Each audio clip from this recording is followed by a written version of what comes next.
सिंधुदुर्ग जिल्ह्यामध्ये 50 जिल्हा परिषद मतदारसंघासाठी आणि 100 पंचायत समिती मतदारसंघासाठी निवडणूक होते। मात्र जर बघितलं तर महायुतीने पहिल्याच टप्प्यात चांगलं यश मिळवले, बिनविरोध निवडी झालेल्या आहेत। 50 पैकी जर बघितलं तर 5 बिनविरोध निवड झालेल्या आहेत। आता जो आपल्याकडे बातमी येते त्यानुसार खारेपाटण जिल्हा परिषद मतदारसंघातून प्राची इसवलकर या भारतीय जनता पक्षाच्या विजयी झाल्यात। त्याचबरोबर बांदा जिल्हा परिषद मतदारसंघातून प्रमोद कामत हे भारतीय जनता पक्षाचे विजयी झालेले आहेत। जानवली जिल्हा परिषद मतदारसंघातून रोहिता तांबे या भाजपच्या उमेदवार विजयी झाल्यात बिनविरोध। त्याचबरोबर पडेल जिल्हा परिषद मतदारसंघातून शिवयोगी रवींद्र घाडी या भारतीय जनता पक्षाच्या विजयी झालेले आहेत। बापर्डे जिल्हा परिषद मतदारसंघातून अवनी अमोल तेली या भारतीय जनता पक्षाच्या विजयी झाल्यात। जर बघितलं तर 50 पैकी 5 जागा या बिनविरोध झाल्यात आणि त्या ठिकाणी भारतीय जनता पक्षाने यश मिळवलेलं आहे।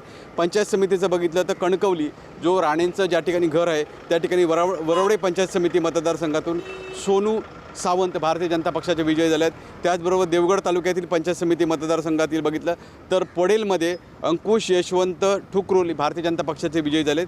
त्याचबरोबर नाडनमध्ये गणेश सदाशिव राणे हे भारतीय जनता पक्षाचे विजयी झालेत आणि बापर्डेमध्ये संजना संजय लाड या भारतीय जनता पक्षाचे विजयी झालेत। एकूण जर बघितलं तर जिल्हा परिषदच्या 5 मतदारसंघामध्ये भारतीय जनता पक्षाने बिनविरोध यश मिळवलेले आहे आणि त्यामुळे जर बघितलं तर या ठिकाणी अशा पद्धती भारतीय जनता पक्षाची आता सभा शिंदे सेनेची आयोजित करण्यात आली होती आणि जास्तीत जास्त जागा कशा पद्धतीने बिनविरोध होतील यासाठी सुद्धा प्रयत्न केले जात आहेत। माझ्यासोबत इथे भारतीय जनता पक्षाचे काही पदाधिकारी सुद्धा आहेत, आपण त्यांच्यासोबत बातचीत करूया। अशोक सावंत आहेत। जर बघितलं तर बिनविरोध निवडी झालेले आहेत, काय सांगाल? बिनविरोध 5 जिल्हा परिषद मतदारसंघ सिंधुदुर्ग जिल्ह्यातले बिनविरोध निवडून आलेले आहेत। नाही हाच पॅटर्न पुढे राहणार आहे आणि महायुतीचे संपूर्ण जिल्हा परिषद 50 आणि पंचायत समिती 50 या सर्व सीट आमच्या या ठिकाणी निवडून येणार आहेत आणि ह्या संपूर्ण युती नारायणसाहेबांच्या अध्यक्षतेखाली ही चाललेलं युती आहे ती शेवटपर्यंत हे जिल्हा परिषद ही महायुतीच्या ताब्यात येणार आहे आणि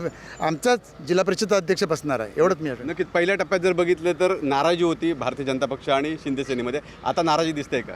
नाराजीचा काय विषय नाही साहेब, या ठिकाणी सन्माननीय राणेसाहेबांनी महायुतीची घोषणा केल्यानंतर शेवटी दोन्ही पक्ष या ठिकाणी जिल्ह्यामध्ये अतिशय ताकदीने काम करत आहेत, त्याच्यामुळे इच्छुक राहणं ही का नाराजी म्हणता येणार नाही।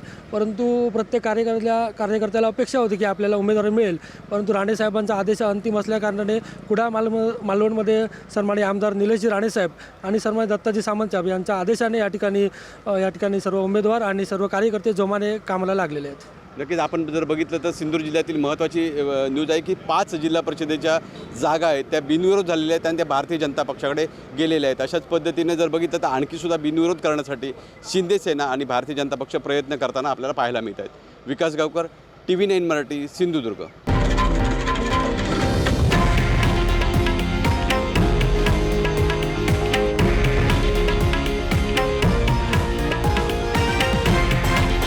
हे आहे देशातील नंबर 1 न्यूज नेटवर्क आणि आपण पाहत आहात TV9 मराठी, एकमेव।